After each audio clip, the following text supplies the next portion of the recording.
ஆனா ஒரு விஷயத்த மட்டும் தெரிஞ்சுக்கோ, பசிக்கும் போது கிடைக்காத சோறு செத்ததுக்கு அப்புறமா போடுற வாய்க்கரிசிக்கு சமம்.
உலகே புன்னகையில் உண்மையற்ற புன்னகையில் லாலாலா ஒற்றை விழி பாச விழி மறுவிழி காதல் விழி விழும் துளி எந்த துளி ஆலாலா இந்த மூட்டம் பனி மூட்டம் இதன் உள்ளே தொலைந்தாயோ இந்த வேடம் கொடும் வேடம் இது ஏனோ அணிந்தாயோ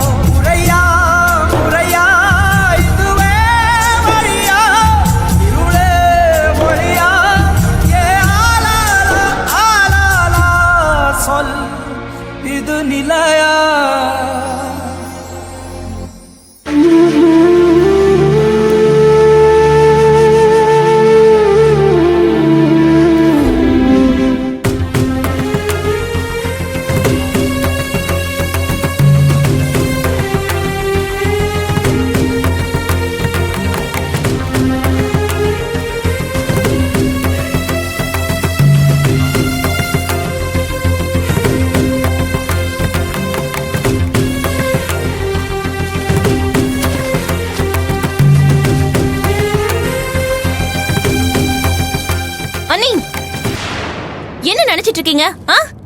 நானே ஏதோ பேசக்கூடாதுன்னு அமைதியா இருக்கேன். ஆனா நீங்க மனசு மாறுற மாதிரியே தெரியல. அப்படி என்ன உங்களுக்கு அந்த ஹோட்டல் மேலயும் பணத்து மேலயும் ஈடுபாடு? அதே காரணமா வச்சு அக்காவை எப்ப பாரு கஷ்டப்படுத்திட்டே இருக்கீங்க.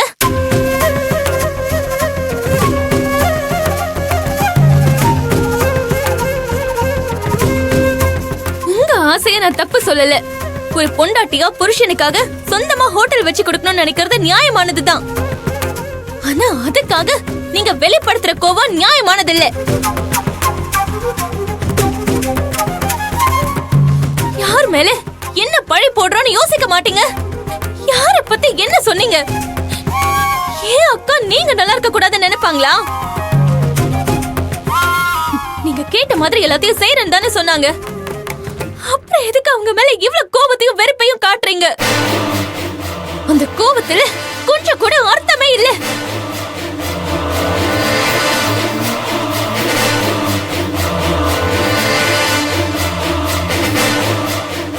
இதுவே கையிலக்கா இடத்துல வேற யாராவது இருந்திருந்தாங்கன்னா உங்க நிலைமைய கொஞ்சம் யோசிச்சு பாருங்க.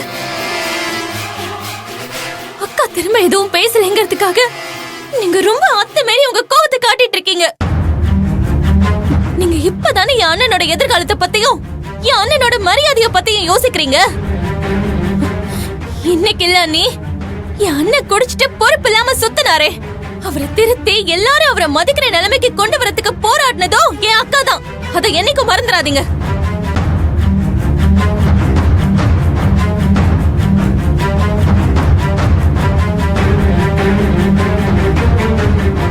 என் அண்ணன் நல்ல பேர் வாங்கணுங்கிறதுக்காக அவ்வளவு கஷ்டப்பட்டு குடோன் வச்சு கொடுத்தாங்க.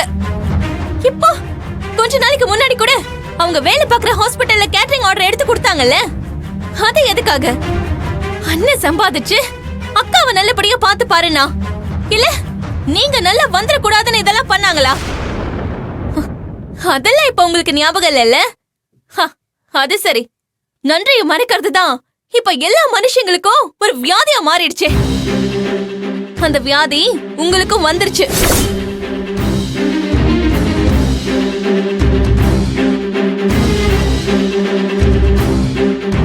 என்ன சொன்னீங்க? அண்ணனோட எதிர்காலமா? அத பத்தி உங்களுக்கு இப்பதான் தோணுதா? முன்னெல்லாம் அண்ணனோட எதிர்காலத்தை பத்தி எந்த பயமும் இருந்தது இல்லையா? இருந்திருக்காது. ஏன்னா கையில கையிலத்தையும் பாத்துப்பாங்க, நீங்க நம்புனீங்க, அதனால பயம் இல்லாம இருந்தீங்க. இப்போ அந்த நம்பிக்கை எங்க போச்சுன்னே தெரியல. ஆனா உங்களை இப்படி நடந்துக்க வைக்குது. ஆனா நீங்க பெத்த பொண்ணா இருந்தாலும் அவளை நல்லா படிக்க வச்சு அவளுக்கு நல்ல எதிர்காலத்தை அமைச்சு கொடுக்கணும்னு அக்கா நினைக்காத நாளே கிடையாது.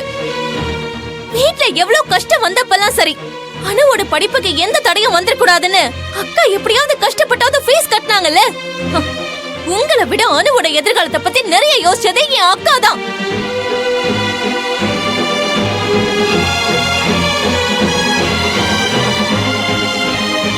அண்ணன் அனு இவங்களெல்லாம் கூட விடுங்க.